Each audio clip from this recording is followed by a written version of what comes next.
Dem baş guhdarên hêja ji bernameya dergeha wêjeyê dem baş.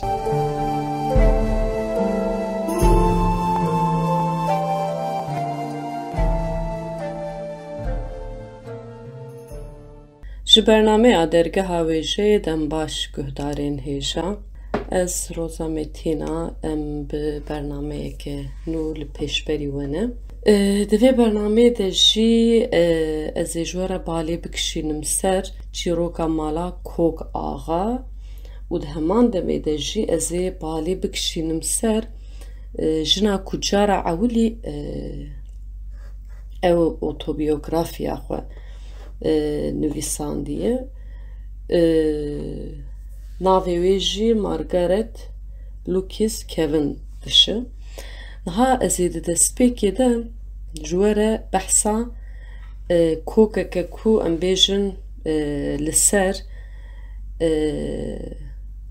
rih û bedena jinekê ji nû de bi rih û can bûye. Mala Kok Axa ez ê ji we re berê behsa wê bikim.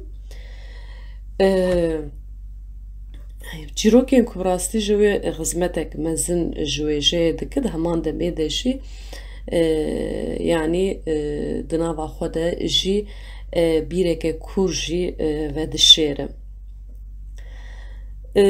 Diyan di hinek çîrokan de qala em bêjin hestên evîndariyê tê kirin, di hinek çîrokan de qala hestên em bêjin kurdewariyê tê kirin, doza têkoşîna ji bo gelê Kurd, di hinek çîrokan de behsa şer tê kirin, behsa em bêjin bîrûbaweriya civakekê tê kirin. Yanî di hinek çîroka tu lê nêre hinek leheng carinan digêjin xeyalên xwe, hinek leheng carinan nagêje xeyalê xwe. Di hinek çîroka de ji wextan lê nêre gelek kuştin tê de heye, gelek em bêjin wêrankirinek tê de heye.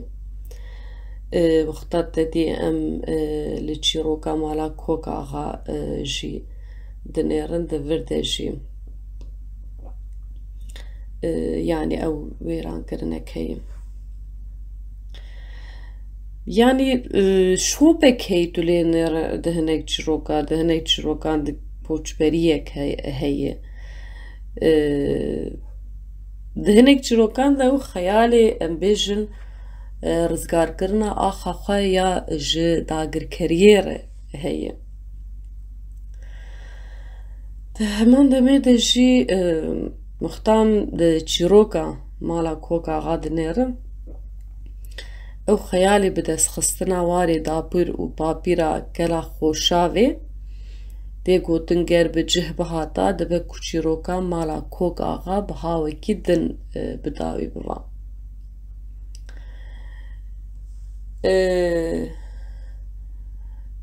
Şopa be bi vê çîrokê ve ji Colemêrgê dest pê dike.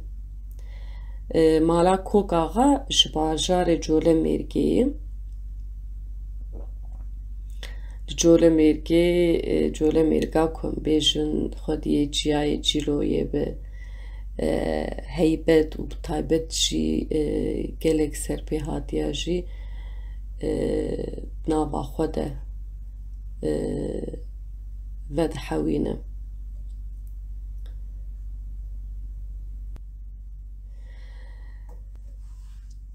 Temam lê dinêrin yanî di vê çîrokê de malbatek mijara gotinê ye. Ev malbat yanî ji Colemêrgê ber bi wanê ve tê. Yanî wexta bi taybet tên wanê li gela xweşnavê ya ku yanî ji aliyê mîmariya xwe ve jî balê dikişîne ser xwe li vir bi cih dibin. Yani wextan li vê gela xweşavê dinêre di vir de ew di aliyê çêkirina wê di hunerek jî heye, yani xwediyê hunerekê jî. Gela xweşavê li navçeya payîza va ya wanê ye. Ev malbat yani êrîş tev ji wan bernadin loma jî vê carê li gundê Qûbîka yê ebaxa wanê bi cih dibin. ليش بركو في مالباتي يعني او كلاب هيبت لدوخة هشتنه يعني دليوان جي بي مايه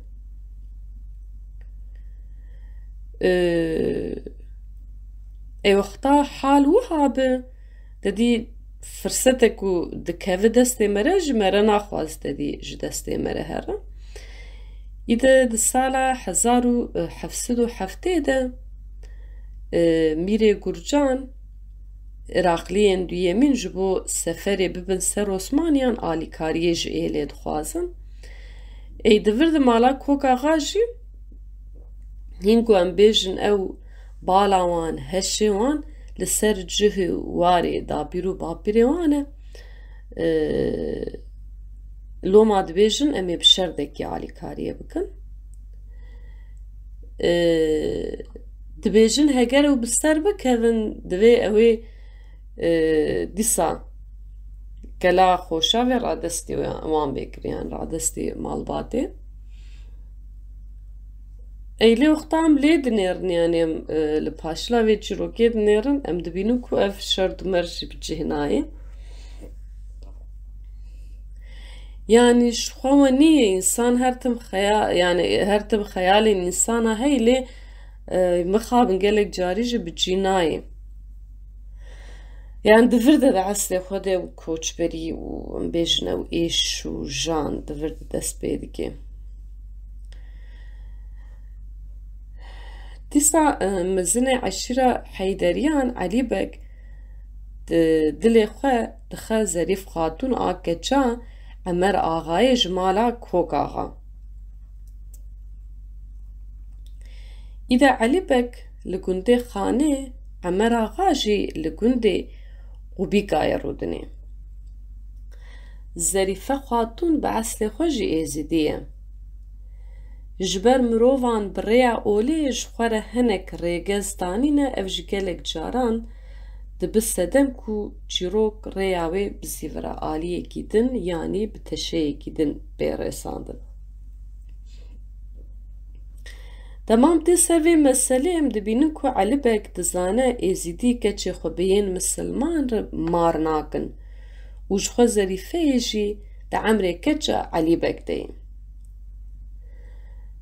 Berî daweta kurê Elîbek topa xwe ji Emer Axa re dişîne. Emer Axa wî naşkîne.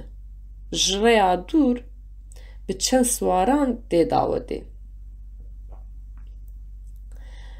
Elîbek berî lîstikeke mezin bîne serê Emer Axa xatirê wî baş dizane. Xizmeteke başî jê re dike. Piştî vê hurmetê Elîbek dest bi plana xwe ya nebaş dike. Ji xizmetkarê xwe Abadînê Elo dîne ziman ku divê dizbiya Emerbek bidize. Abadînê Elo dizbiyê didize û ber bi gundê Qubîkayê ve dihere. Plana ew ê bibe sedema karesateke mezin bi diziya dizbiyê û çûyîna gundê Emer Axa dest pê dike. Dema Abadînê Elo diçe gund ji Zerîf Xatûn re dibêje Emer Axa gotiye bila Zerîf Xatûn jî tedarîkê xwe bike û were dawetê. Malbat li ber vê gotinê şaş dimînin û bawer nakin. Lê dema ku Abadînê Elo dizbiyê şanî wan dide wê çaxê bawer dikin. Zerîfeyê dizbiya bavê xwe nas dike. Li ser vê yekê Zerîfeyê jî bi Abadînê Elo derdikeve ser rê û tê gund. Di vir de jî em dibînin ku ew zîhniyeta baviksalarî rastî jî dîsa wek em bêjin alaveke ku zilm û zordestiyê li ser bike jinê dimîne her tim di vir de dîsa jin dibe mexdûrê wê bêjin zîhniyetê.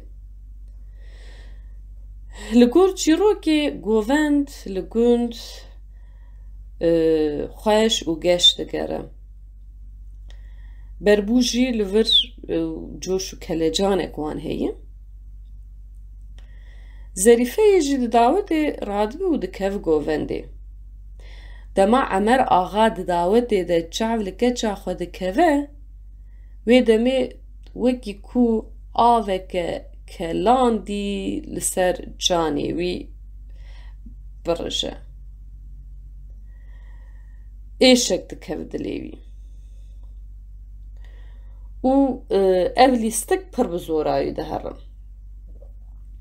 Emer axa wexta ku feq dike lîstikeke qirêj li ser wî hatiye lîstin siwarekî xwe dişîne çûbuxlê ba êla ji quriyan Xetîf axa.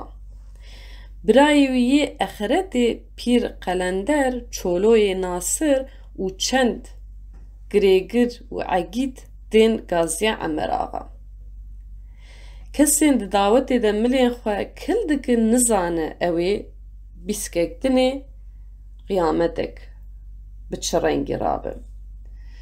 Piştî cengawer tên ew dilxweşî, kelecan û şahiya li dawetê jî ber bi dawiyê ve diçe.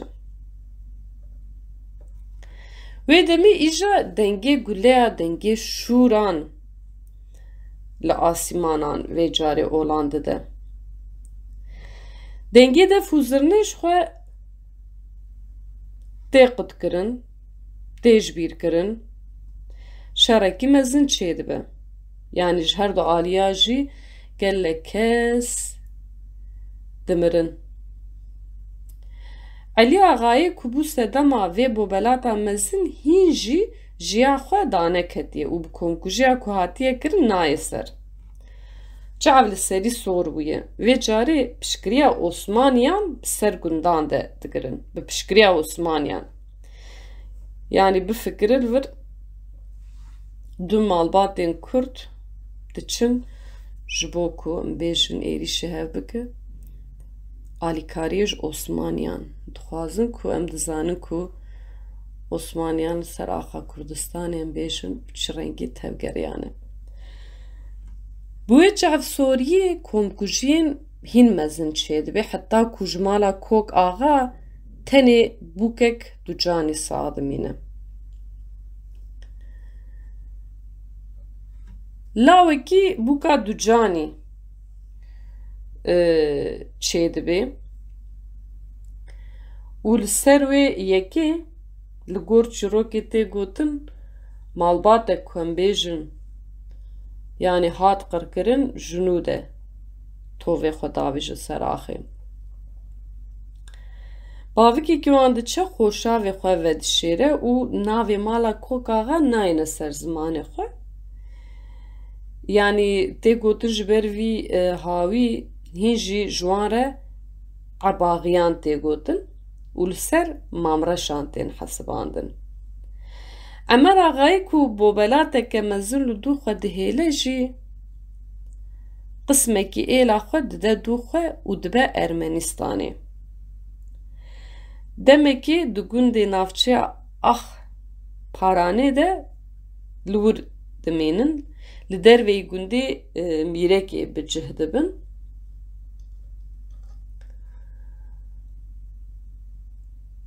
Pişe bi domandina demê re ew hinekî dûrî gund warê xwe jinû datînin û gundê wan bi navê gundê Axêtê binavkirin.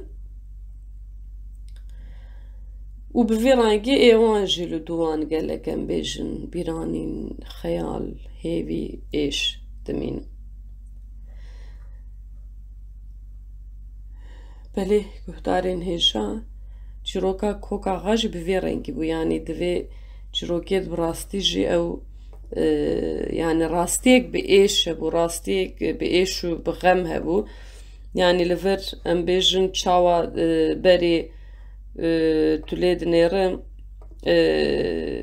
kesên ku em bêjin yani malbatên ku hinek hêz û quweta wan heba li ser em bêjin esasê wê zihniyeta baviksalarî li wir çawa dixwazin ser bedena jinê çawa karesateke mezin ava bikin ku bêjin yekê axa diçe lîstikekê çê dike da ku bi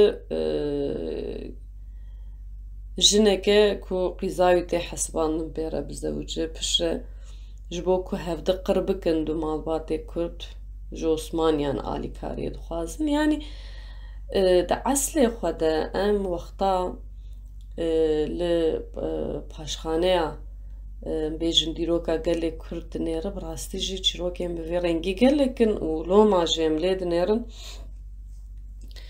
ew yekîtiya gelê Kurd yani avakirina yekîtiya gelê Kurd ya li dijî zilm û zordestiyê ji ber vê hawê hinekî zehmet yan wexta duê yani ji ber em bêjin bûyerên bi vê rengî lê elbet wexta em lê dinêre ew دwarê hişmendiya ku dikeve ferqiya vê yekîtiyê elbet dikarin bêjin niha hîn zêdetir bûye lê gelek çîrokên me bi vê rengî heye ku wê em bêjin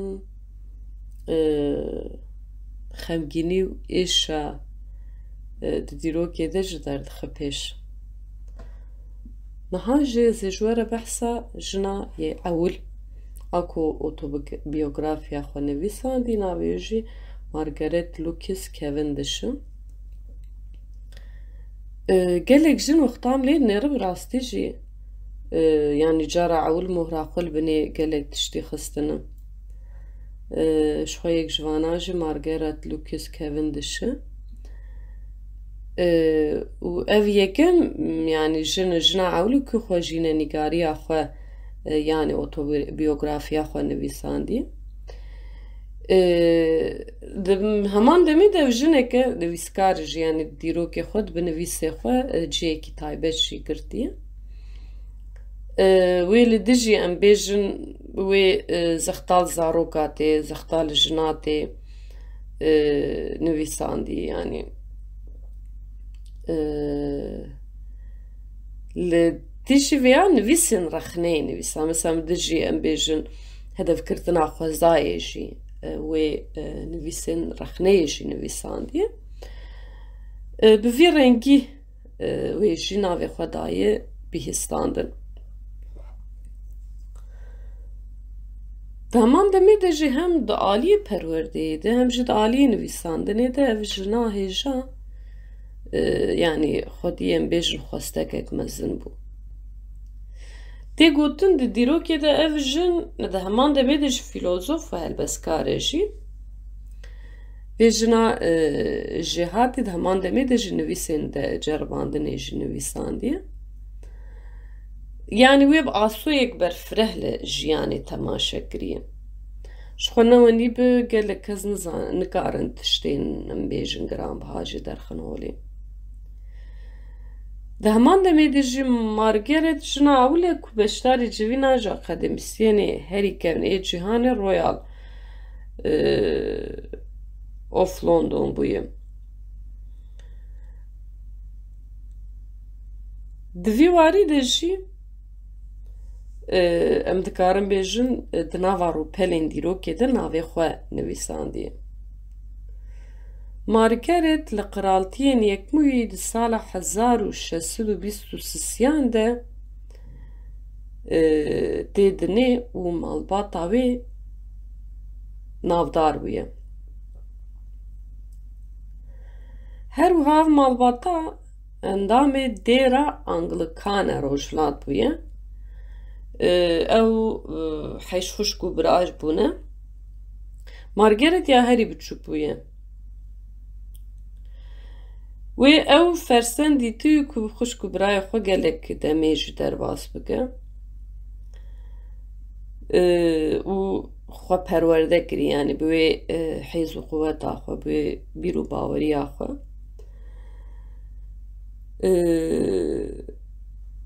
ji xwe ez bêjim gelek carî însan ne xwediyê daxwazek mezin û em bêjin bîr û baweriyê kêbe nikarî yani wê serkeftinê jî bi dest bixe Margaret di heman demê de jî temenekî biçûk jî dest bi nivîsandinê kiriye yani tevyen bêjin şerd û mercên dijwar astengiyên ku derdikevin wê li ber xwe daye bi ser jî ketiye yani. Bi taybet jî em dikarin bêjin yani jin bi taybet bi bêjin astengiyên bi vê rengî rûbirû dimînin. Xwetam dîrokên nêr gelek jin ji bo ku berhemên xwe çap bikin yani ew mehlasa navê mêra yan mehlasa mêra bikaranînin.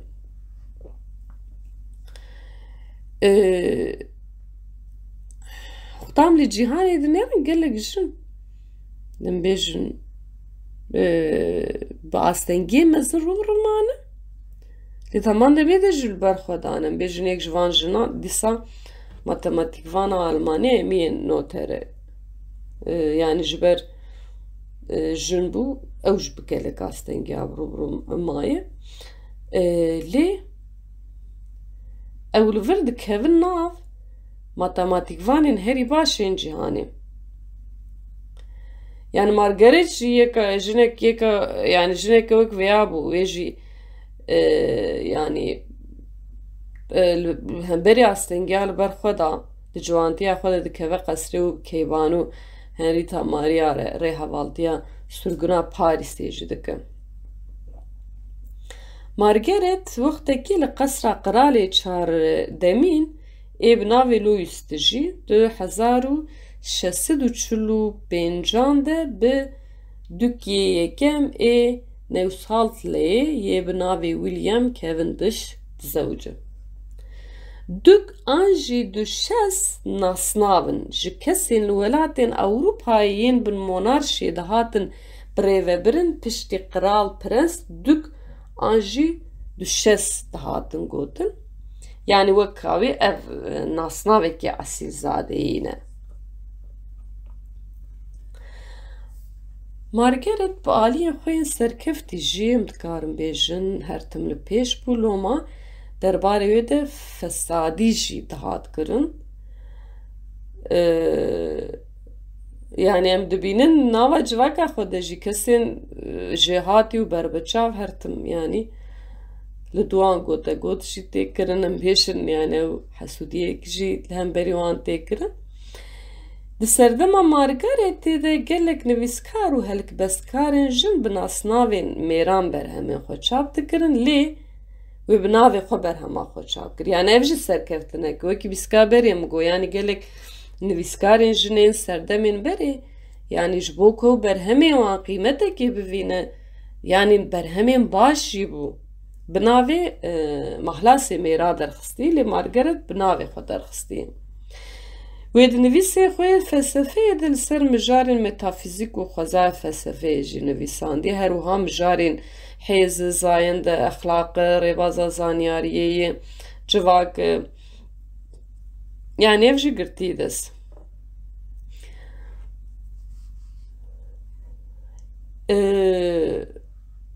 Margaret heman demê giringî daye hestên jinan jî li ser xemgînî û tirsa hevpara jinan jî dinivîse. Li ser mijarên guman û tirsa li ser zarokên xwe jî nivîsên bi bandor nivîsandî dibêje gumana ji bo başbûna wan jiyana tirsa nexweşiya wan xemgînî û bêhedariya li dijî mirina wan. Yani em dikarin bêjin Margaret têkildarî yani nivîsên têkildarî mijarê cur be cur nivîs nivîsandiye û dema bi hevjinê xwe re jî vediger Londrayê li vir Londonê di heman demê de jî nazima derûnî jî dinivîse her nivîsek nivîskarek nêrina wan ya cîhanê û sedema nivîsandina wan elbet ji hev cihêne. Dema 1653 de berhema xwe ya bi navê Poems and Fancies diweşîne sedema nivîsandina xwe jî wiha dîne ziman wiha ravedike. Dibêje di vê serdemê de çalakiyên bi lehengî peywirên cemawerî rêveberiyên Xwedî Erk qada hiqûqî ji zayên dame bêpar têhiştin li vir jî di esasê xwe de balê dikişînin ser bêparhiştina ji gelek tiştan a jinê ya di nava civakê de. Di heman demê de wekî her jinê yani hinek dilî û gazin jî yên margeret jî heye yanî di berhemê xwe de jî yanî balê dikişîne ser vê yekê dîsa di sala 1655 de di berhema xwe ya bi navê em bêjim Philosophical and Passional Opinions de dibêje em dibêjin em di mala xwe de mîna çûkên di qefesan de bigerin em zehmet nakin ku bifirin dûra. Her erk û otorîte ji me dûr e. Sedema vê jê ew e ku em berê qet tevlî mijarên cemawerî û leşkerî nebûne. Pêşniyarên me biçûk tên dîtin, bi kentên pêşwazî kirin, çalekiyên me yên herî baş biçûk tên dîtin, tên çewşandin, ev yek jî ji ber kibir û biçûk xistina mêran tê. Yani vir rastê xwe de balê dikişîne ser wê zihniyeta bavik salarî yani wextam niha jî di serdema me ya îro de jî ev tişe yani tu her qadê dinêre mêr her tim dixwaze di qadên cuda de wê serdestiya xwe derxe pêş lê gelek mêr ne divê ferqiyê de ne ku heger em bêjin di civakê de jin roleke em bêjin sereke nelîze ew civak ber bi têkçûyînekê vê jî diçe. Dîsa li gor rapora serjimareya cîhanê ya 2021 ya fona serjimareya netewên Yekbûyî ya serdema niha jî bi milyonan jin û zarok li ser bedena xwe nexwedî gotinin. Yani li gor vê raporê ji sedî 45 jin li ser bedena xwe nexwediye mafê gotinê ne. Margaretê dîsa pêşgotina xwe de ya 1655 de tê belavkirin dibêje heger em li dibistan û xwezayê mejiyê xwe qansî bikaribe me kamil bike pêş bixin wê demê em herî kêm wekî mêran xwediyê feraseteke zelalin di heman demê vê yekê jî dibîne dibêje û margerek di heman demê de jî yekem jinek û beşdarî civîna qiraliyetê jî dibe yani margeret xebatên xwe yên bêjin di aliyê felsefeya xwezaya û zanista modern de jî ji filozofên serdemê yên herî em bêjin berbiçav û kêrhatiye di heman demê de jî margeret di 1667 de wekî jina ewil a beşdarî civîna cemiyeta qiraliyeta Londonê dibe tê nîşandan bi filozofên Thomas Hobbes, Ren, Descartes û Robert Boyle tê bahevdin û xtam lê dinêrin ji gelek caran gelek kes ji rastiya rexneyê xwe vedişêre lê margeret rexne kirî yani xwe ji rexneyê paş re nekişandî çûnkî em zanin yani li dereke rexne tune bi li wir pêşketin jî tune ye ew heta filozofa jî rexne dike di sed sala hevdemîn de jin têkildarê felsefeya xwezayê de kêm nivîsan dinivîsin margeret ser vê mijarê 6 pirtûka dinivîse.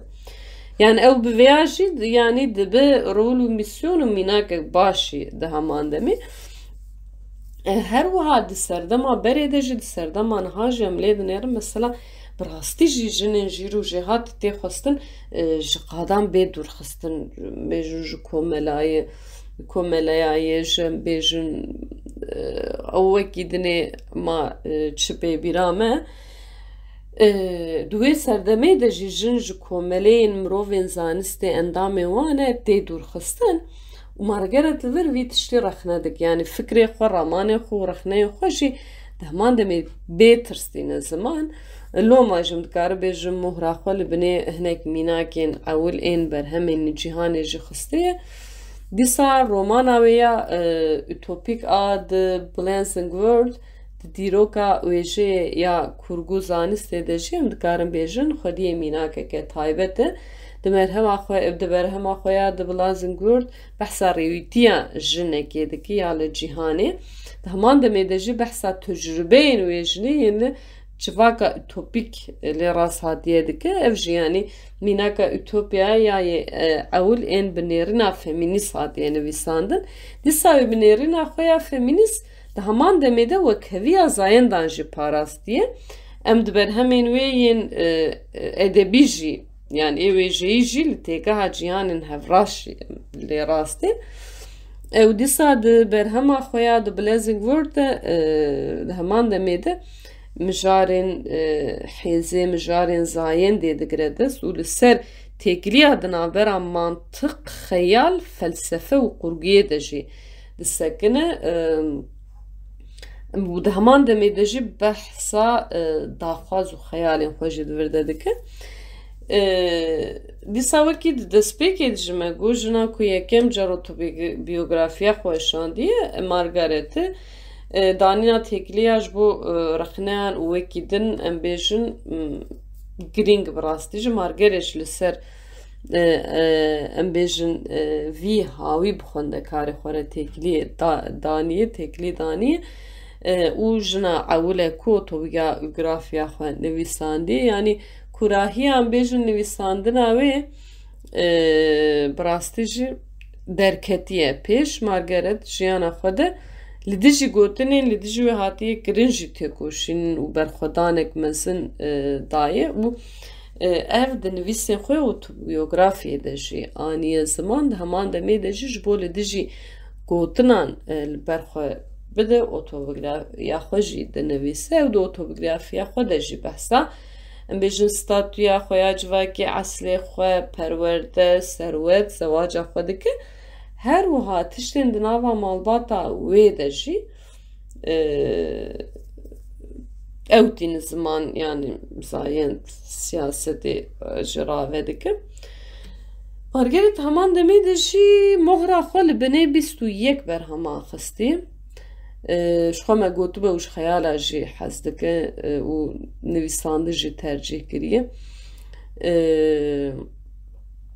Dîsa lîstikê Margaretê jî tê heta em bêjin serdema me ya îro lêbelê di serdema Margaretê de tu lîstikên wê nivîsandine nehatine lîstin ew çawaniya em bêjin xwendina berheman û nîşandayîna bertekya li hemberî vê ya jî hîn dike. Bi tevahî wê 21 berhem em bêjin derxistiye 21 berheman 21 berhem li dû xwe hiştiye û di 15 kanûna 1673 de li Welbeck abê aqreliyeta yekbûyî jî li vir diçe ser dilovaniya xwe koça xwe ya dawî dike.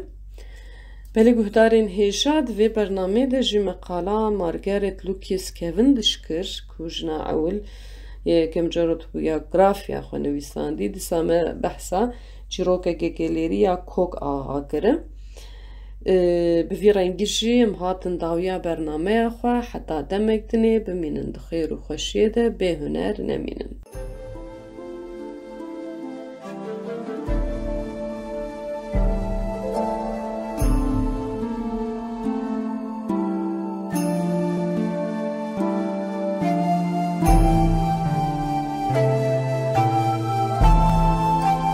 Dem baş guhdarên hêja ji bernameya dergeha wêjeyê dem baş.